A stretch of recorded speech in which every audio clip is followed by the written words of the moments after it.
सभी देखने वालों को नमस्कार। जय माता दी। ओम नमः शिवाय।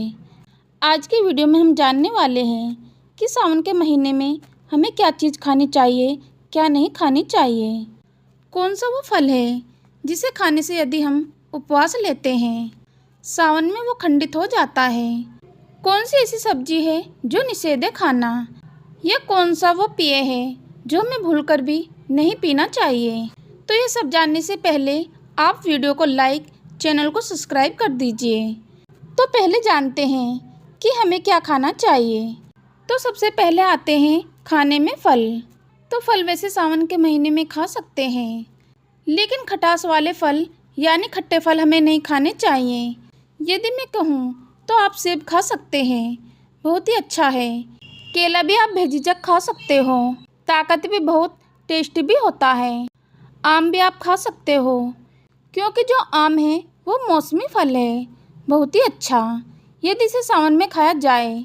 उसके बाद मेवे भी सावन में खा सकते हैं। इसमें यदि कोई खट्टा मेवा है जैसे कि किशमिश होते हैं तो उसे ना खाएं तो ही सही है, क्योंकि वो भी खटास देने वाला होता है। अब जानते हैं कि कौन सी सब्जियां हमें खानी चाहिए।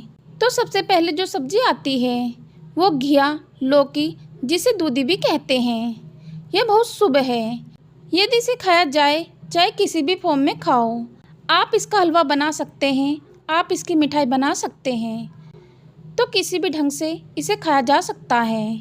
उसके बाद कद्दू भी खाया जा सकता है। उपवास हो आपका तब भी खा सकते हैं, सावन के महीने में भी खा सकते हैं। उबला हुआ दूध भी आप पी सकते हो, यह उबले हुए दूध से बनी हुई चीज़ें भी आप खा सकते हो। इसकी मिठाई बनाकर या आप किसी भी फॉर्म में खा सकते हो। अब आता है आलू। आलू एक ऐसी चीज़ है जो उपवास में सबसे ज़्यादा खाया जाता है। चाहे आप सूखे आलू बनाकर खाएं, चाहे आप इसके चिप्स बनाकर खाएं। यह जो आलू है इससे भी हलवा या मिठाई बनती है, वो भी आप खा सकते हो। उसके बाद है उपवास में खाए जाने वाला जो आटा होता है, जिसे कुट्टू का आटा भी कहते हैं, सिंगाड़े का आटा भी आता है। इन चीज़ों को भी आप खा सकते हो, लेकिन एक चीज़ का ध्यान दें कि जब आप इन्हें खाएं तो यह ताज़ा आप लें। इसको बहुत अच्छे से छान के ही खाएं, क्योंकि इसमें अशुद्धियाँ नहीं होनी चाहिए। अब जो उपवास का चावल आता है, यह जिसको सामक का चावल भी कहते हैं, यह भी खाया जा सकता है, लेकिन इसे भी छाँट के साफ़ कीजिए, इसके बाद ही खाएं। मखाने भी खा सकते हैं। मैं कहूँ तो मखाना सबसे अच्छा है उपवास में खाई जाने वाली चीज़ों में, क्योंकि यह बहुत ताकत भी देता है, बहुत हेल्दी होता है। तो इसे भी आप खा सकते हो किसी भी फॉर्म में। साबूदाना भी बिल्कुल वैसे ही मखाने जैसा है, ताकत भी देता है, बहुत अच्छा है। यदि इसे सावन के महीने में आप खाएं, चाहे आपका उपवास हो या आप ऐसे भी इसे खा सकते हैं। इसकी अनेकों डिश बनती हैं, वह बनाकर खाया जा सकता है। अब जो मसाले हैं, सबसे बड़ा कन्फ्यूजन होता है कि मसाले में क्या खाएं। यदि आपका सावन में उपवास है तो सबसे पहले तो सेंधा नमक खाया जा सकता है, बहुत ही शुभ है। यदि इसे आप सावन के महीने में खाएं, वैसे भी यह स्वास्थ्य के लिए बहुत अच्छा होता है। दालचीनी भी खा सकते हो, लेकिन पैकेट बंद नहीं लेनी है, साबुत लीजिए, आप खुद उसे पीस सकते हो। उसके बाद अजवाइन भी खाया जा सकता है, लेकिन इसे भी छाँट के बहुत अच्छे से साफ करने के बाद खाएं। लौंग इलायची दोनों ही चीज़ों को खाया जा सकता है, या आप इससे यदि कोई चीज़ बनाएं उसे भी खा सकते हो। काली मिर्च भी खाई जा सकती है, जायफल भी आप खा सकते हो। आइए अब चलते हैं, ये जानें कि सावन के महीने में हमें क्या चीज़ें नहीं खानी चाहिए, किन चीज़ों को कम खाना चाहिए, यह भी जानेंगे। तो सबसे पहले नॉनवेज या मांस मछली, अंडा, ये हमें बिल्कुल भी नहीं खाना है। सावन के महीने में यदि आप इन चीज़ों के आदी भी हो तो भी इन्हें मंडे के दिन, यदि आपका उपवास भी है तो भी इन्हें छू नहीं सकते। अब आते हैं लहसुन प्याज, यह भी तामसिक होते हैं, यह भी हमें नहीं खाने चाहिए।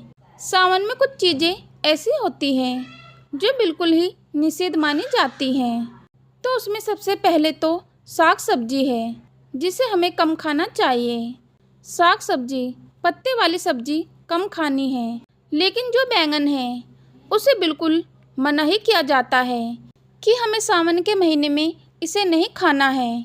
यदि उपवास है तो उस दिन तो बिल्कुल भी इसे ना खाएं। अब आता है कच्चा दूध। कच्चे दूध की भी बिल्कुल मनाही की जाती है।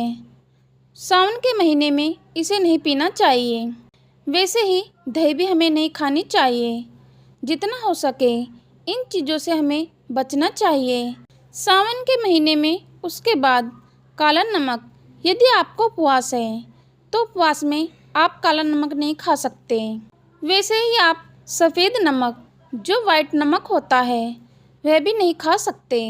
साथ ही साथ यदि उपवास है तो आप उसे भोग, यदि कोई चीज़ बनाते हो उसमें हल्दी नहीं डाल सकते हैं। बिल्कुल वैसे ही तुलसी भी नहीं खाई जा सकती है यदि आप उपवास हैं या यदि आप भोग में लगाएं, क्योंकि ये भी भोले बाबा को निषेध मानी जाती है।